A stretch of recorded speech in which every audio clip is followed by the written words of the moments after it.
This is not a popularity contest. This is a question of maintaining the integrity of the institution.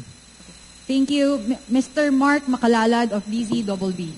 Ay, Secretary, good morning. Obviously, yung pag-relieve kay Chief PNP, unpopular decision, dahil nagkaroon ng conflict previously sa resolution ng NAPOLCOM and PNP. Hindi po napatupad yung order. So, how do you intend to manage the public's perception na yung leadership ng PNP ngayon is stable sa kabila ng pagpapalit ng leadership stable? Is stable, and yes. Wala po itong bahid ng politika. That is precisely why we are doing this. Because we want to take politics out of the equation. When you have issues arising, you must resolve it according to the rules of the institution. And that's what we are doing. This is not a popularity contest. This is a question of maintaining the integrity of the institution.